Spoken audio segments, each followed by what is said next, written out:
I recently ran one of my full day signature workshops in St. Louis, and one of the attendees reminded me that I had mentioned in my welcome, in my opening, about my universal sales truths.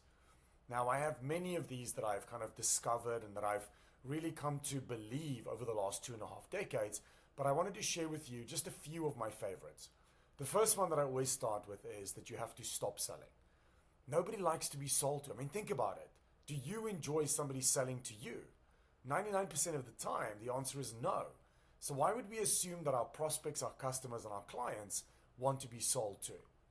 So, if selling doesn't work, if showing up and throwing up, trying to convince somebody that your product or service is the best doesn't work, then what do I suggest you do instead? Well, my suggestion is that you help your prospects to buy.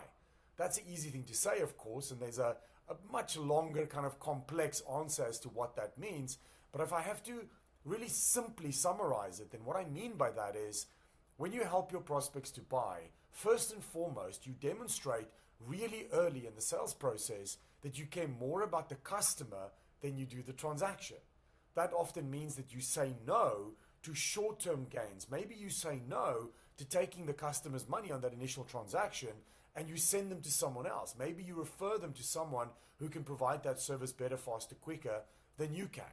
That is what a trusted advisor would do. That is what a trusted friend would do. And as you elevate yourself to trusted advisor status on the relationship pyramid, now you have repeat business. Now you have customers that come back to you to buy your core service. Now you have people that are interested in you and they're not price sensitive. We have to help our prospects to buy with integrity and with frequency. And when we do that, that's when we build a long-term clientele. The second thing, the second universal truth that I hold dear is that it's not about the product or service. You know, I've been the best salesperson in multiple industries in my career, and that's not because I have some, talent that I was born with. It's because I've paid attention and I've realized that if you make it about the product or service, then that product or service becomes a crutch. You start believing, even if it's subconsciously, that it's going to sell itself. Well, my product is so good, my service is so good. I see this all the time when companies come to me and they're really proud of whatever product or service or solution they've built. And then there's almost like this subconscious thing where now they're so excited to share with their prospects about how good their product or service is that again, they become needy and greedy. They start bombarding you with all the facts about why it is that their particular offering is better than everybody else's. And I refer back to point number one. Nobody wants to be sold to. So even if it's true, your prospects, your customers, and your clients can't receive you. They can't hear you because they don't want to be sold to. The third universal truth that I always remind salespeople of is that there is pattern recognition in sales.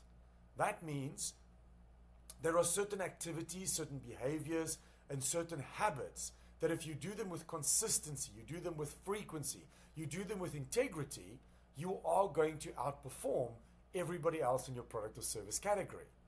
It's not about how slick you are and how you can think on your feet or how you can necessarily befriend your prospects, although people do buy from people they like. But what you have to recognize is it doesn't matter what industry you're in, it doesn't matter where you are geographically, and it certainly doesn't matter what product or service you sell. If you can identify the activities, the behaviors and habits, the leading indicators of success, and you can do that with energy and frequency, you are going to be more successful over time.